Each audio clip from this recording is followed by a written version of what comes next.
Wah, kurang semangat. Kurang semangat. Sudah penasaran semuanya? Yang jaket mana suara?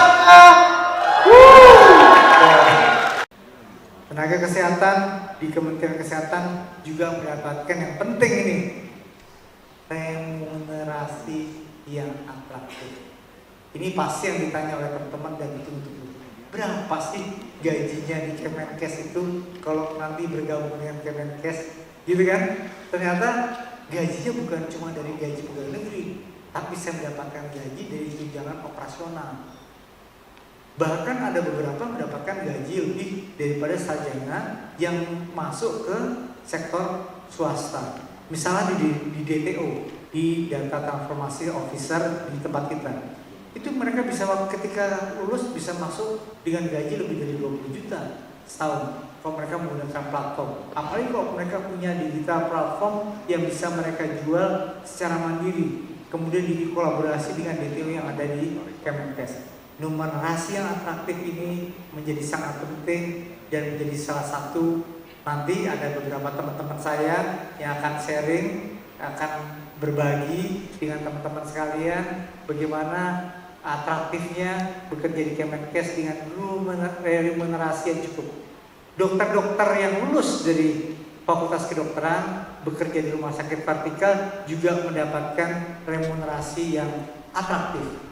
Remunerasi yang atraktif tersebut bahkan ada yang gajinya lebih dari 500 juta satu bulan.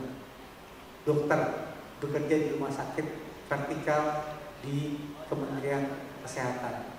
Itu salah satu dari beberapa contoh bahwa remunerasi di Kemenkes. Dan karir di Kemenkes bukan cuma soal karir sebagai jabatan strategis yang terukur di dalam sebuah struktur, tetapi juga karir di instansi lain seperti ada yang kerja di BUMN, ada yang kerja di WHO, ada yang bekerja di UNICEF, tadi saya sampaikan, ada yang bekerja di Global Fund dan sebagainya.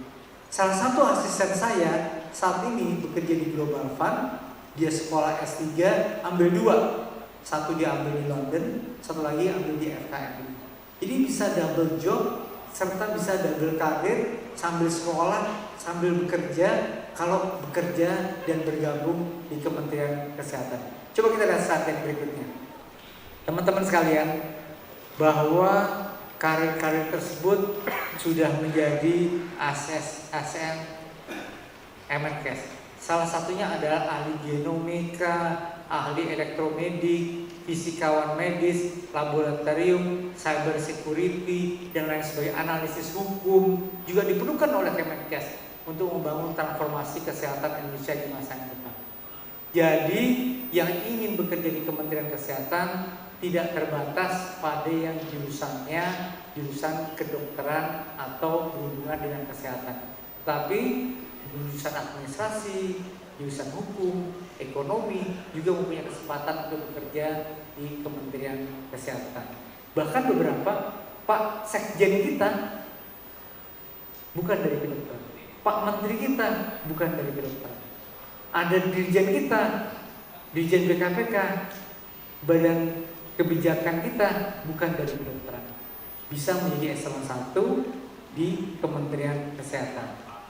Teman-teman sekalian, Kemenkes membutuhkan kemampuan manajerial, teknologi expert, komunikasi dan informasi, keahlian ekonomi, serta sosial dalam melakukan pengelolaan kesehatan yang berkualitas di masa yang akan datang.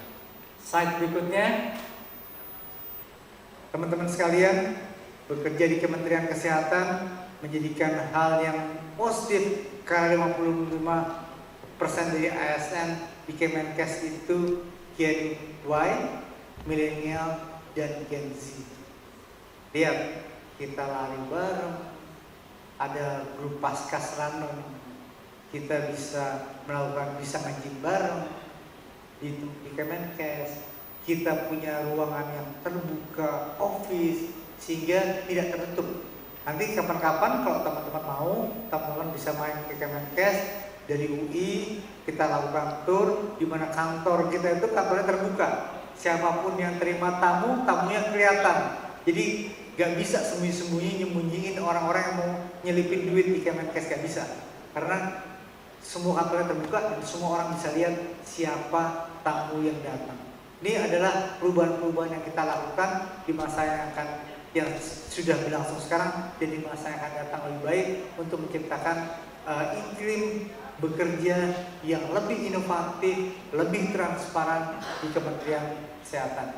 Slide berikutnya yang ada di Kemenkes adalah bahwa total formasi Kemenkes akan menyediakan kurang lebih 6.000-an lebih untuk tenaga kesehatan dan 1.770 total 8.607 formasi CPNS di Kementerian Kesehatan 2024. Silahkan bergabung dengan 8.000 orang untuk masuk ke formasi 8.000 orang ini sehingga teman-teman bisa merasakan atmosfer yang begitu elegan, yang begitu transformatif di Kementerian Kesehatan. Slide berikutnya, teman-teman sekalian, yang penting adalah bahwa bekerja di Kementerian Kesehatan harus mau ditempatkan di seluruh Nusantara. Ada 219 unit kerja, 55 unit kerja di kantor pusat, kemudian 163 di unit pelayanan terpadu, ada 37 rumah sakit vertikal, 1 balai bionika, dan ini daftar-daftar yang ada balai laboratorium, ada karantina, ada balai pelatihan kesehatan dan sebagainya. Teman-teman bisa bekerja sesuai dengan keminatan di bidangnya masing-masing di Kementerian Kesehatan. Slide berikutnya. Dan teman-teman sekalian, kami dari Kementerian Kesehatan ingin mengundang teman-teman sekalian lulusan dari universitas terbaik di negeri ini, Universitas Indonesia, untuk bergabung di Kementerian Kesehatan dan ingin menciptakan Kementerian Kesehatan salah satu kementerian yang terbaik juga di Indonesia, bahkan terbaik di dunia. Dan ini tidak mungkin kalau teman-teman dari UI akan